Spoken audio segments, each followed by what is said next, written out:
세월이 흐를수록 함부로 말할 수 없는 것이 늘어만 간다.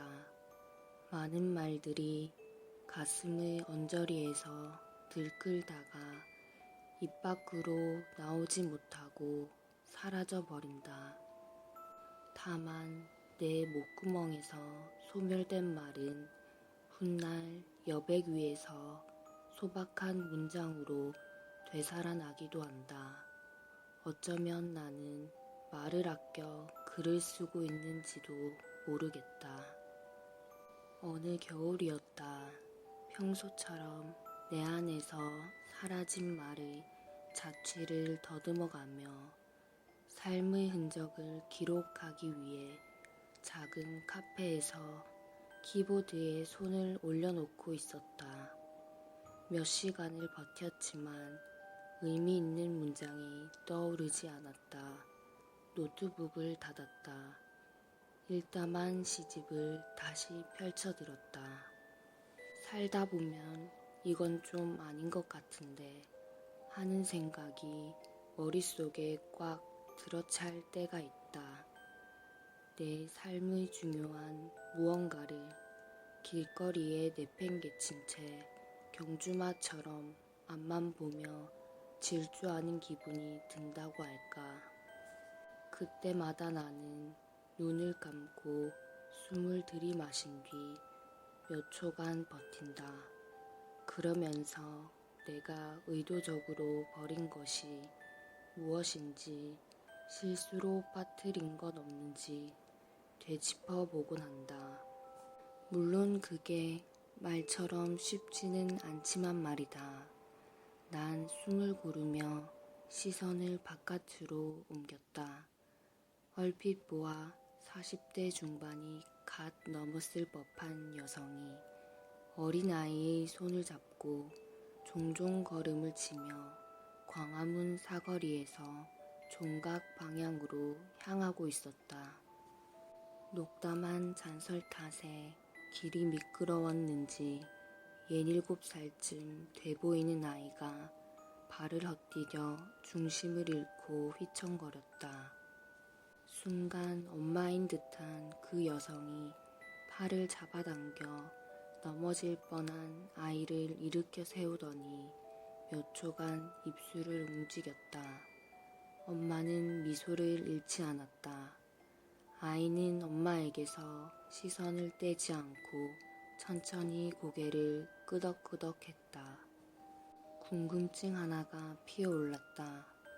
엄마는 아이의 눈을 보며 어떤 말을 들려주었을까? 창문 너머에 있던 나로서는 그들의 표정을 통해 짐작하는 수밖에 없었다. 이런 길에선 한 발 한 발 조심히 걸어야 한다. 같은 문장이 엄마의 입술을 통해 흘러나왔을지 모른다는 생각이 들었다.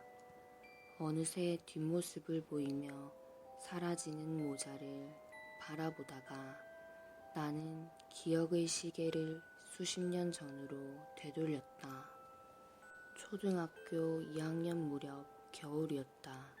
따르릉 따르릉 새벽녘에 전화벨 소리가 차가운 침묵을 깨뜨렸다.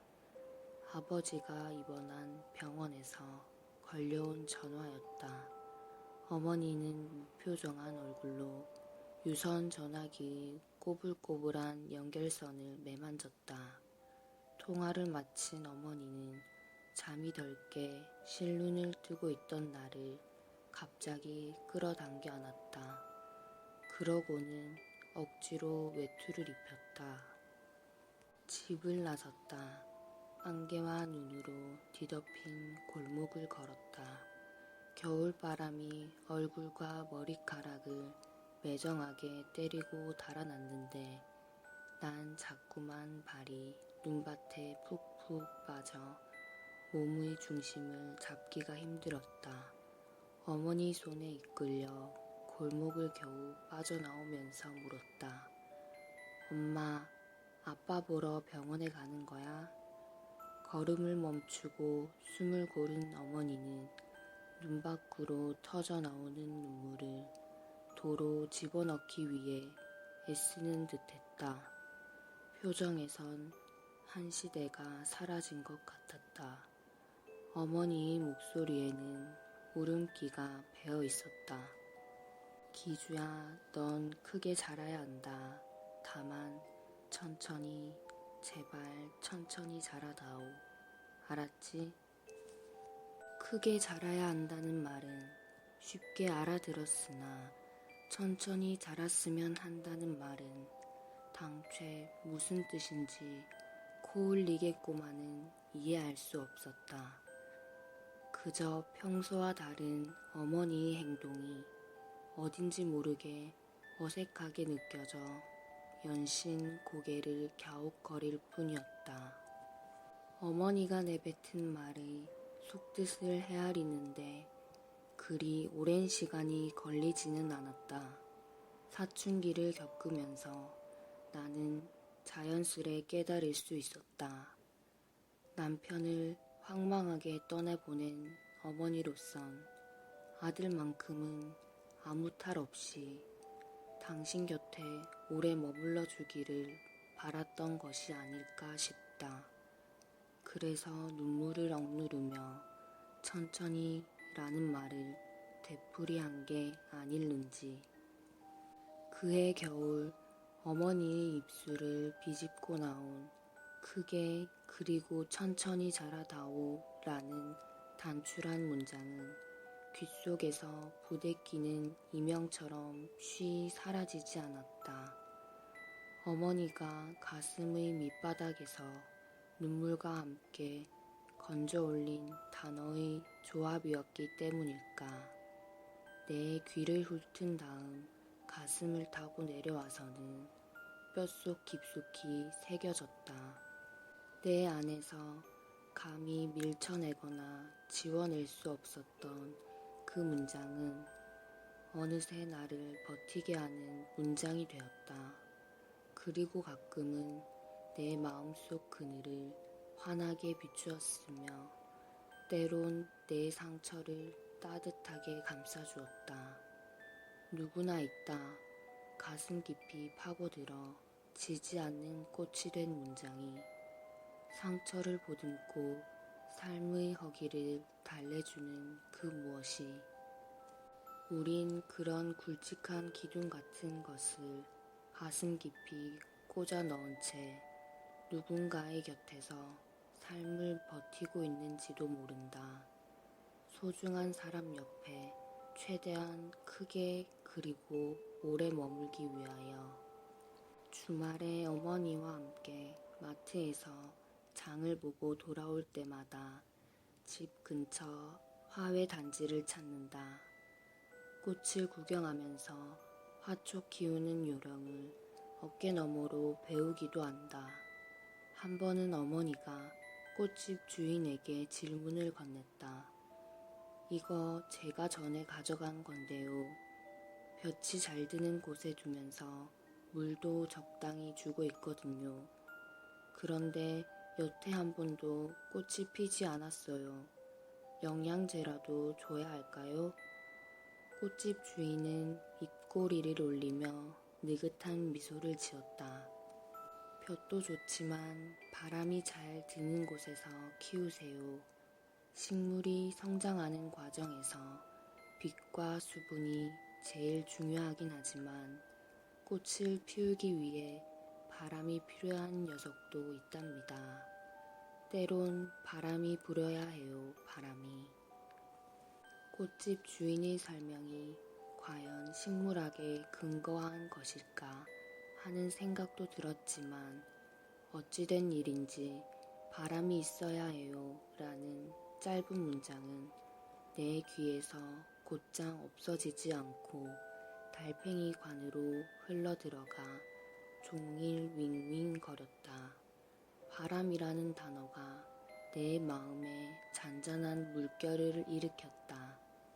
바람이라 하긴 식물은 잘 모르겠으나 돌이켜보면 비와 햇살과 바람이 적절히 어우러지던 순간 망울만 맺혀있던 인생의 꽃봉오리가 조금씩 벌어지기 시작했던 것 같다.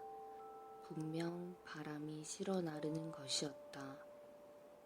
태양과 비와 구름이 아닌 바람만이 가져다 줄 수 있는 그 무엇이. 오래전 추석이었다. 유치원에 다니던 조카 녀석이 사뭇 진지한 표정으로 물었다. 삼촌, 궁금한 게 있어요. 언제 어른이 되는지 궁금해요. 조카의 질문이 겨냥한 관역이 단순히 어른이라는 낱말은 아닐 거란 생각이 들었지만 식사 자리에서 반주를 한 탓인지 난 어찌어찌 하다가 동심을 무참히 파괴하는 견해를 내놓고 말았다. 어른? 그게 되고 싶어? 굳이 될 필요는 없는데. 그래도 궁금해요. 난 언제쯤 어른이 되죠? 글쎄, 아무리 노력해도 안 되는 게 있다는 사실을 절감할 때 넌 진짜 어른이 될지도 몰라. 잠시 정적이 흘렀고 조카는 아무 대꾸를 하지 않았다. 그저 삼촌 그런 대답을 듣고 싶었던 게 아니거든요. 하는 표정으로 날 차갑게 노려보더니 황급히 자리를 떴다. 지금 생각해도 정말 잔인한 대답이었다. 조카 앞에서 얼토당토하는 조언을 내던진 내 혀를 목구멍 쪽으로 잡아당기면서 문득 돌이켜봤다. 나는 학교와 직장에서 어떤 목표를 달성할 때보다는 오히려 날카로운 삶의 문턱에 걸려 버둥거릴 때 내가 걸어온 길을 힐끔힐끔 돌아보곤 했다. 늘 그랬다. 행복과 기쁨은 인생의 절반만 가르쳐줬다. 인생의 밝은 면과 어두운 면을 고르게 알려준 스승은 언제나 슬픔과 좌절이었다. 아무리 노력해도 안 되는 게 있다는 사실을 깨닫고 아무리 열심히 달려도 도달할 수 없는 세계가 있음을 뼈저리게 느끼는 순간마다 과연 나답게 산다는 것이 무엇인가? 어떻게 이 조직에서 나를 지켜내야 하는가? 따위의 삶에 그나마 보탬이 되는 질문을 스스로에게 던졌던 것 같다.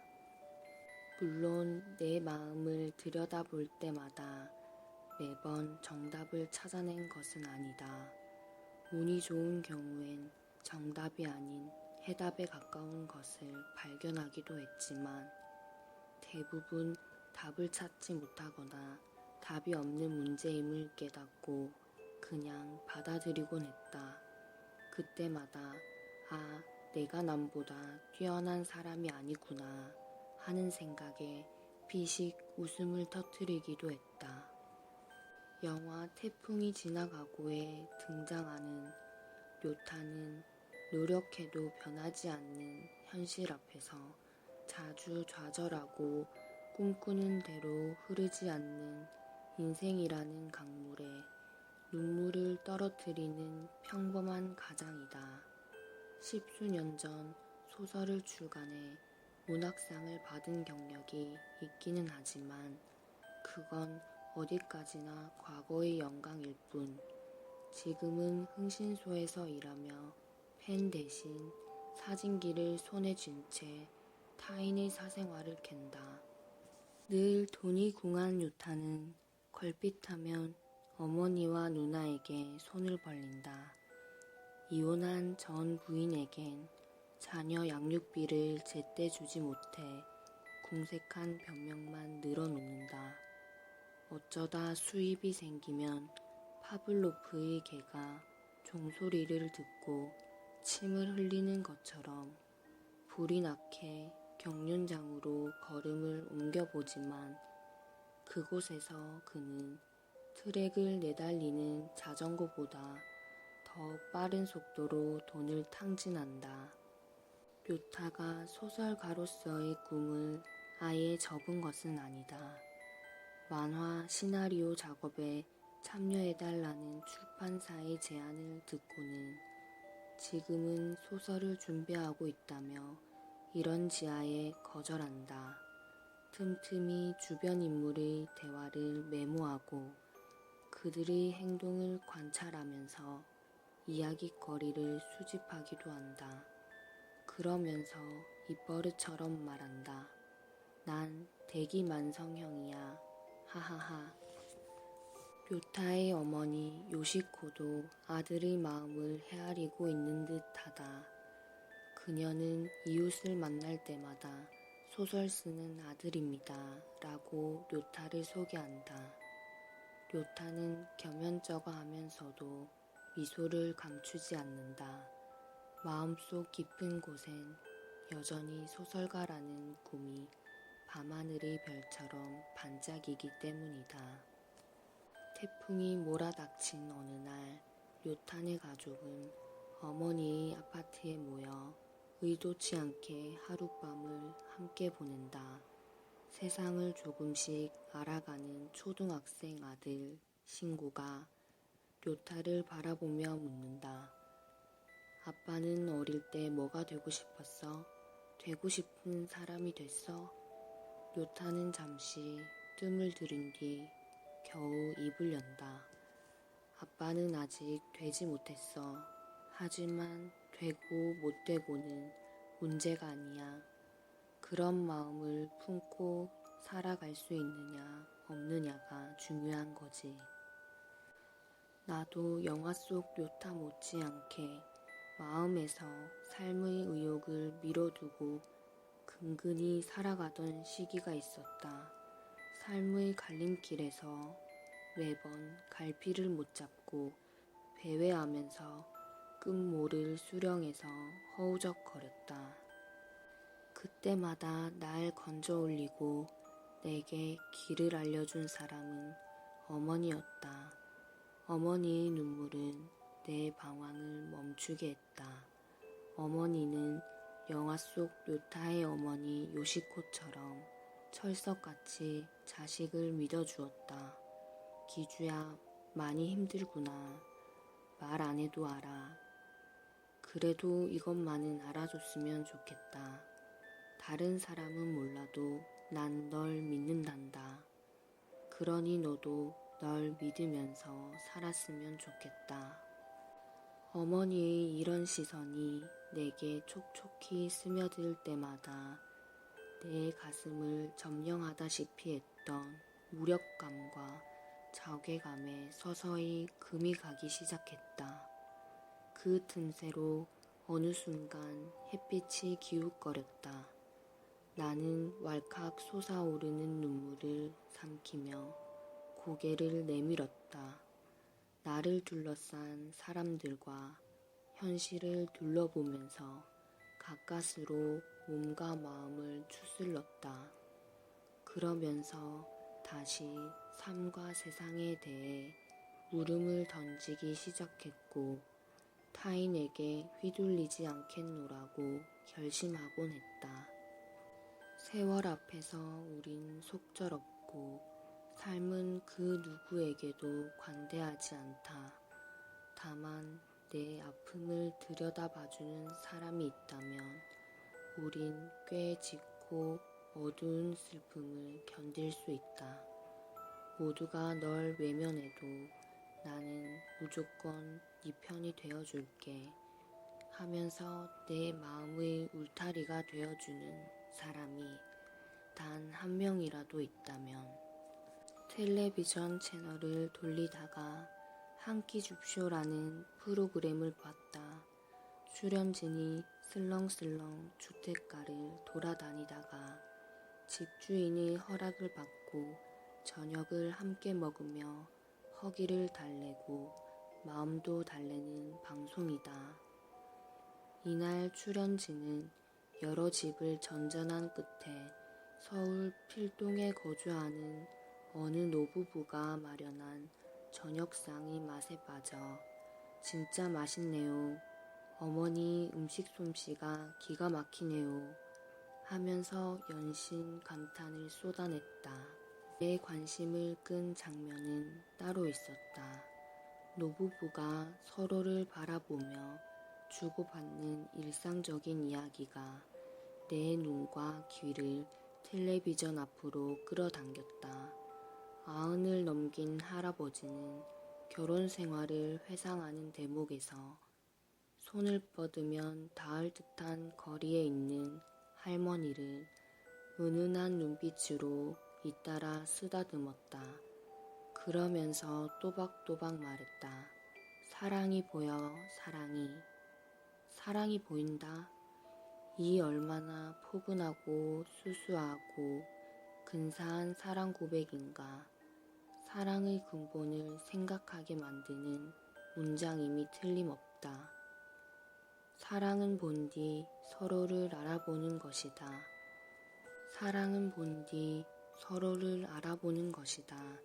수많은 사람 속에서 눈에 띄는 특정한 상대를 육안으로 분간해 서로의 물리적 거리를 좁히고 평소 잘 사용하지 않는 시만을 크게 두고 서로의 내면을 살펴가며 심리적 거리를 좁힐 때 사랑은 움트기 시작한다.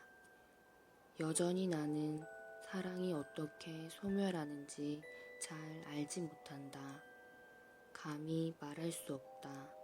단지 사랑이 어떻게 생겨나는지에 대해서만 조심스럽게 말할 수 있다. 사랑은 상대방을 알아보는 데서 출발한다. 깊은 슬픔, 깊은 바다, 깊은 눈빛, 깊은 관계, 그리고 깊은 사랑. 어쩌면 우린 풍덩하고 빠져들 수 있는 것에만 깊다라는 형용사를 붙이는 듯하다. 그도 그럴 것이 모종의 깊이가 있는 공간을 향해서만 우린 몸을 내던질 수 있다. 그곳으로 뛰어들 수 있다. 사랑이야말로 그렇다. 사랑과 어울리는 동사가 무수히 많을 테지만 가장 자연스럽게 짝을 이루는 단어는 뭐니 해도 빠지다가 아닐까 싶다. 우린 사랑을 맺는다고 하거나 사랑을 결탁한다고 하지 않는다. 심장과 심장이 맞부딪혀 일어나는 감정의 공명을 느끼는 순간 우린 낭낭한 목소리로 외친다. 있잖아, 나 그 사람과 사랑에 빠졌나봐. 옳다. 사랑은 아래에서 위로 등산하듯 오르는 것이 아니라 외부에서 내부로, 밑으로, 아래로, 마음 깊은 곳으로 떨어져 서로에게 잠겨 들어가는 과정이다. 특별한 감정의 낙차를 느끼며 상대를 향해 투신하는 것이다. 서로에게 속절없이 젖어드는 일이다. 사랑에 빠질 때 우린 두 손을 맞잡고 서로를 감싸 안으며 함께 들어간다. 그 순간 눈앞에 낯선 풍경이 펼쳐지기 마련이다. 정확히 말하자면 낯선 풍경을 볼 수 있는 눈이 생긴다. 그렇게 난생 처음 맞닥뜨린 풍경 속으로 용기를 내 걸어 들어가는 것이 사랑의 본질임이 틀림없다. 단 빠질 수 있다는 것은 빠져나올 수도 있다는 것을 의미한다. 사랑이라는 세계에서 빠져나와야 할 땐 함께 빠져들 때와는 달리 홀로 힘겹게 그곳을 벗어나야 한다. 조금 다르게 얘기하면 사랑이라는 집의 문을 열 때는 두 사람이 문고리를 맞잡고 들어가야 하지만 밖으로 나올 때는 각자 문고리를 돌리며 따로따로 걸어 나와야 한다. 그러므로 사랑은 한 사람 혹은 두 사람의 것이 될 수 있지만 이별만큼은 오직 한 사람의 것이 된다. 모든 이별은 개별적이다. 흔히 우린 사랑을 직접 선택한다고 여긴다. 그러나 엄밀히 따져보면 꼭 그렇지만도 않은 듯하다. 사랑의 대상만큼은 우리가 발견하는 것이 맞지만 사랑이라는 감정 자체는 선택을 받는 건지도 모를 일이다. 누구나 진정한 사랑을 꿈꾸지만 아무나 그런 사랑을 하는 것은 아니지 않나. 어쩌면 사랑이라는 생물이 지상을 떠돌다가 어느 날 갑자기 특정한 사람을 향해 다가와서는 슬그머니 가슴에 내려앉는 게 아닐까. 우린 그저 사랑을 기다리며 살다가 선택을 받자마자 커다란 자석에 이끌리듯 사랑하는 사람을 향해 발걸음을 옮기는 게 아닐는지. 물론 이런 기다림의 시간은 손을 놓고 무기력하게 관망하는 체념의 기다림이 아니라 사랑에 대한 갈망과 의지를 품고 고대하는 긍정의 기다림일 테지만 말이다. 어찌됐든 우리 사랑의 탄생과 소멸을 감히 제어할 수가 없다. 사랑이라는 세계 안에서 우리 모두가 평등하다. 모두 정처 없는 존재들이다. 문득 돌이켜본다. 사랑이 사라지는 것을 예감하며 서로의 입술에 입김을 불어넣는 신용만 했던 어느 날을 작별 인사를 나누고 길 한복판에서 서로를 잃어버린 채 반대 방향으로 걸음을 옮기던 찰나를 멀어져가는 상대의 발걸음 소리를 뒤로하고 서럽게 울먹이던 순간을 사랑에서 빠져나오던 그날을 대전에 있는 K문고에 볼 일이 있었다. 대전 복합터미널에 도착해 택시를 잡으려는데 중년 남성과 아이가 신호등이 없는 횡단보도를 달팽이처럼 느릿느릿 건너가고 있었다. 몇몇 운전자는 경적을 울려댔으나 그들의 걸음은 좀채 빨라지지 않았다. 빠르게 걸을 수 없는 것처럼 보였다. 나는 맞은편에서 택시를 기다리면서 부자 관계인 듯한 두 사람을 다시 눈여겨봤다. 남자는 체구가 꽤 컸는데 걸음걸이가 불편한 듯했다. 앞으로 발을 내디딜 때마다 몸이 한쪽으로 기울어졌다. 그때마다 남자가 착용한 의족이 펑퍼짐한 양복 바지에 가려졌다 드러났다를 반복했다. 10살 남짓 돼 보이는 소녀는 얼굴이 꽤 가무잡잡했고 남자 옆에서 지팡이 역할을 하고 있었다. 작은 어깨로 자신의 2배는 좋게 넘을 법한 체중을 버텨내면서 의연하게 횡단보도를 아니 세상을 건너가고 있었다. 택시에 오르면서 나는 소년의 눈빛을 들여다볼 수 있었다. 묵직한 기운이 느껴졌다. 뭐라고 할까? 아저씨, 전 이미 세상을 다 알아버렸어요. 하는 눈빛이었다. 순간 나는 소년이 감내해야 하는 삶의 두께를 짐작해 보았다. 소년이 머리에 우주를 이고 살아갈지도 모른다는 생각이 들었다. 발걸음이 잘 떨어지지 않았지만 약속이 있던 터라 택시의 몸을 억지로 우겨 넣었다. 이동하는 내내 소년의 무겁고도 맑은 눈빛이 눈앞에서 어른거렸다. 대전에서 본 부자의 모습이 내 기억에서 희미해질 무렵이었다. 방송인 노홍철 씨가 책방을 열었다는 소식을 듣고 서울 용산구 해방촌으로 향했다. 녹사평역 근처 주차장에 차를 대고 땀을 뻘뻘 흘리며 책방이 있는 신흥시장으로 이어지는 비탈길을 오르다가 숨을 고르기 위해 잠깐 멈춰섰다. 물끄러미 주변을 둘러보려는 순간 끼익 하는 소리에 흠칫 뒤로 물러섰다. 마을버스 한 대가 승객을 내려놓고 유유히 언덕길을 빠져나갔다. 아, 저 버스를 타야 하는데 하는 후회가 내 뒤통수를 강타할 찰나 버스에서 내린 중년의 사내가 백발이 성성한 노모를 부축하며 어머니 제 등에 업히세요 하고 말했다. 사내는 노모를 업은 채 걸음을 떼기 시작했다. 나는 그들과 비슷한 속도로 걸음을 옮기면서 곁눈질로 모자를 관찰했다. 사내는 싱글벙글 웃고 있었고 노모는 아들의 넓은 등에 얼굴을 파묻고는 아기처럼 해맑게 웃고 있었다.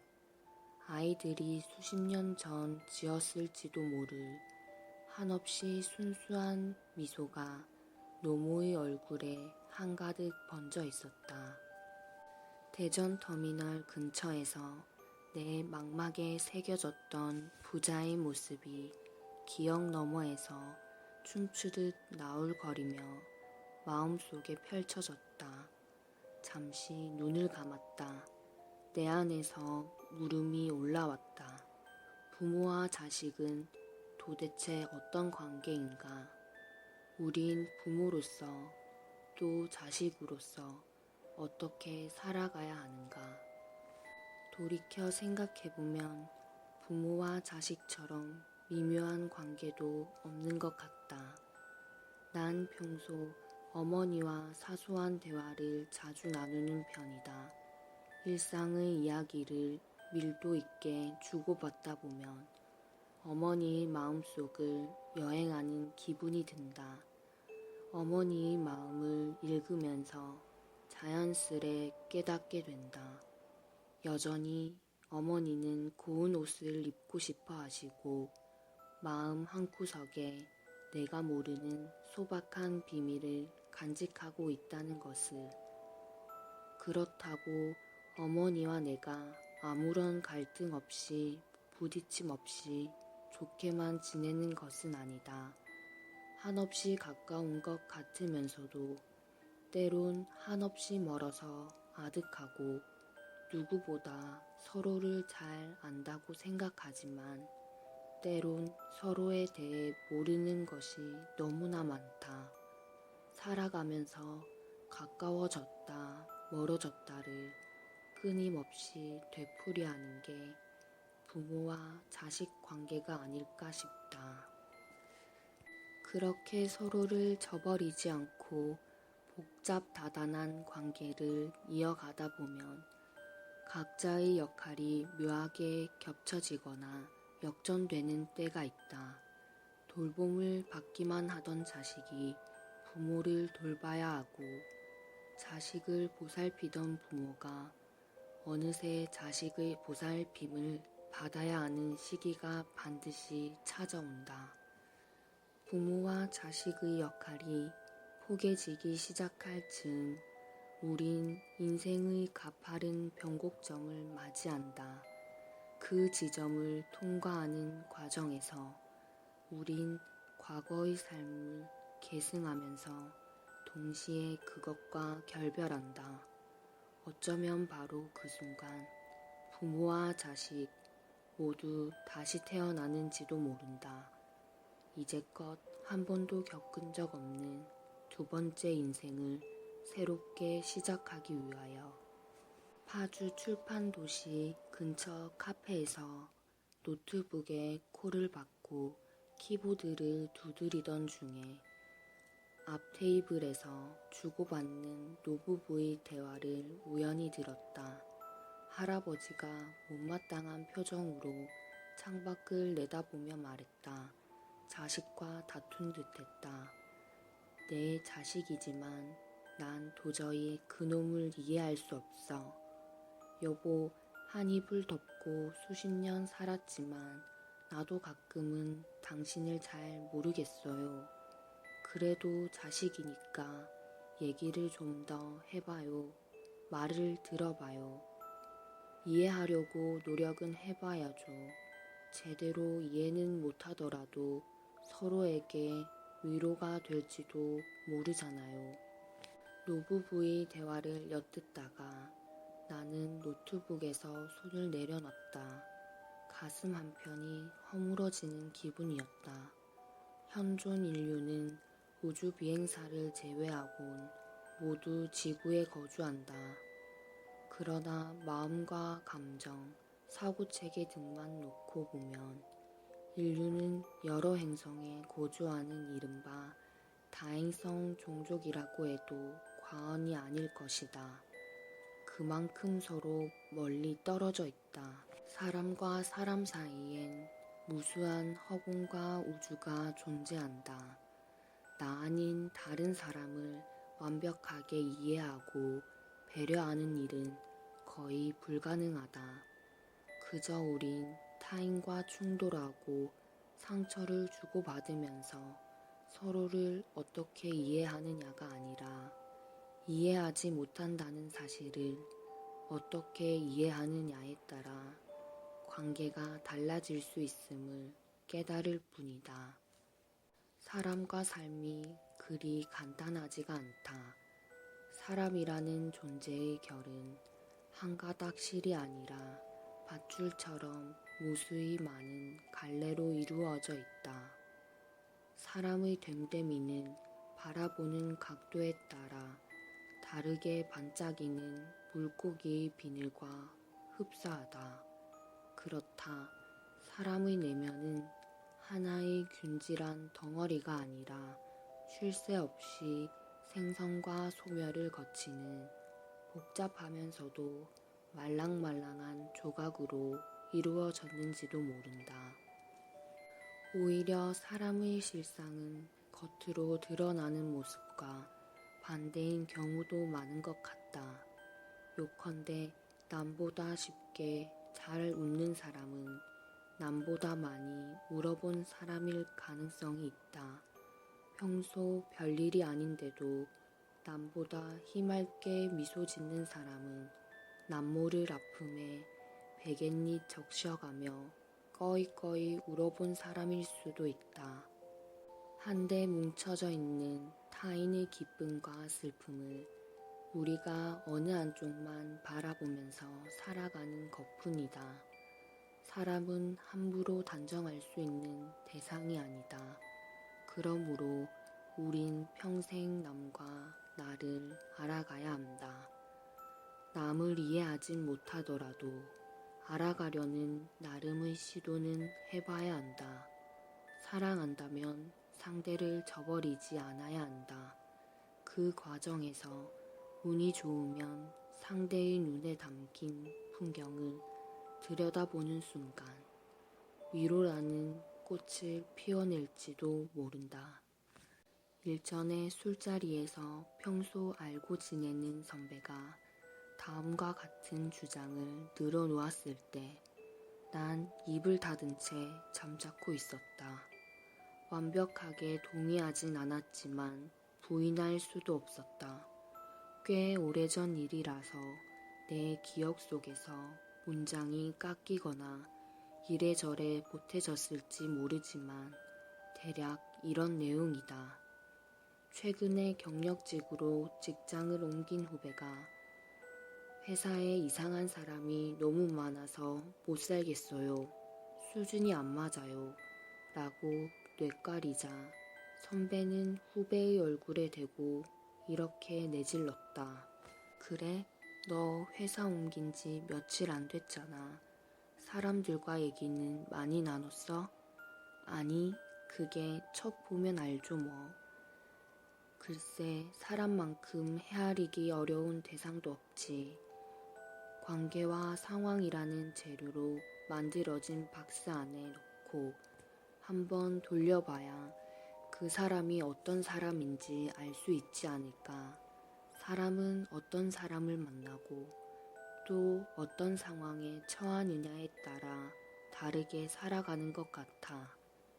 회사에선 냉정한 상사일지 몰라도 집에선 따뜻한 부모로 살아가는 사람이 있잖아. 그야 그렇지만 게다가 대인관계라는 게 참 아득한 세계잖아. 수많은 오해와 왜곡으로 점철돼 있기 마련이지. 예를 들어 우린 낯선 사람을 한두 번 만나서 대화를 주고받고는 이 사람 참 뼛속까지 차가운 사람이네 하고 쉽게 판단하곤 하지만 사실은 그게 아닐 수도 있거든. 만약 누군가가 한없이 차갑게 느껴진다면 다음 셋 중 한 가지에 해당하는 탓인지도 몰라. 첫째, 그 사람이 정말 얼음처럼 차가운 사람이다. 둘째, 그 사람의 따뜻함을 알아챌 수 있는 여유가 내 마음의 밑바닥에 흐르지 않는다. 셋째, 그 사람이 지닌 따뜻함이 내가 아닌 다른 사람을 오롯이 향하고 있다. 이 셋 중 하나일 테지 아니면 셋 모두에 해당하거나. 어머니가 주무시는 안방에서 콜록콜록 기침 소리가 내 방으로 건너왔다. 새벽이었다. 난 고양이 걸음으로 조심스레 방으로 다가갔다. 어머니가 이불을 걷어찬 채로 주무시고 계셨다. 이불을 덮어드리기 전에 잔뜩 웅크려진 어머니의 등과 어깨를 물끄러미 바라보다가 와락 안타까움이 밀려왔다. 어머니의 몸을 당당하게 떠받치던 고든 직선은 어디로 날아가 버린 거지. 세월이라는 바람에 풍화된 것인가. 다음날 병원 예약을 잡았다. 평소에도 어머니를 모시고 정기적으로 병원에 가는 편이다. 수술 후 꾸준히 건강 상태를 확인하기 위해서다. 검진을 마치고 병원을 나설 때도 자꾸만 어머니의 뒷모습을 바라보게 된다. 당장이라도 잘게 바스러져서 공중으로 흩어질 것 같은 앙상한 등과 부들부들 떨리는 그림자를 응시하게 된다. 쇠잔해진 부모의 등은 세상에서 가장 많은 사연을 품고 있는 가장 슬픈 곡선이다. 세월의 흐름 속에서 이를 헤아리게 될 때마다 나는 만감이 교차한다. 자식으로서 하고 싶은 말은 많지만 그저 쓰디쓴 문장을 가슴에 밀어넣으며 읊조리는 수밖에 없다. 당신이 펼쳐놓은 그늘 속에서 난 비를 피하며 자랐습니다. 그런데 내게 쉴 곳을 내어주신 당신의 얼굴엔 왜 마르지 않은 강물이 흐르는 건가요? 당신의 눈엔 왜 비를 머금은 구름이 늘 떠있는 건가요? 밤이든 새벽이든 낮이든 부모의 슬픈 곡선을 들여다보고 있으면 부모의 뼈마다 내려앉은 세월이 어렴풋하게 보인다. 때론 눈에 보이는 것보다 보이지 않는 것이 실체가 없으면서 삶의 커튼 뒤에 숨겨진 것이 더 또렷하게 눈앞에 펼쳐지기 마련이다. 사랑하는 사람이 겪는 통증과 슬픔이 특히 그러할 것이다. 하지만 눈물겹다고 해서 마냥 슬퍼하며 살 수는 없는 법이다. 어린 시절 어머니의 눈물이 내 마음을 휩쓸고 가버린 어느 날 나는 어렴풋이 깨달았다. 자식의 방황을 멈추게 하는 것은 부모의 눈물이며 부모의 눈물을 그치게 하는 것은 자식의 웃음이라는 사실을. 이는 분명하다. 부모의 울음은 자식의 삶을, 자식의 웃음은 부모의 삶을 환기시킨다. 병원에서 볼일을 마치고 차에 시동을 걸 때마다 나는 어머니를 향하여 웃어 보이면서 오늘 뭐 먹고 싶으세요? 하고 묻곤 한다. 어머니의 대답이 떨어지기 무섭게 휴대전화로 맛집을 검색한다. 그때마다 어머니는 그냥 넘어가는 법이 없다. 일종의 추임새처럼 꼭 이 말을 덧붙인다. 내가 네 시간을 너무 많이 뺏는 것 같구나. 이럴 때면 머릿속에 몇 가지 물음표가 새겨진다. 부모와 함께 병원에 다녀오는 시간이 아깝게 느껴진다면, 그러니까 부모에게 시간을 빼앗겼다는 생각이 든다면 나는 제대로 된 자식인가? 만약 그런 생각이 조금이라도 있다면 나는 부모를 사랑하지 않는 게 아닐까? 내의 시간과 상대의 시간을 시줄과 날줄로 촘촘히 엮어낼 때 사랑이라는 옷감이 완성된다. 한때 사랑한다고 속삭이던 사람과 함께 있는 시간이 한없이 불편하다면, 그 사람과 1초의 시간도 나눌 수 없다면 이유는 단 하나다. 사랑이 식었거나 지금은 사랑하지 않기 때문이다. 우리는 시간을 공유하는 사람하고만 의미 있는 관계를 맺을 수 있다. 특히 사랑은 내 시간을 상대방에게 기꺼이 건네주는 일이다.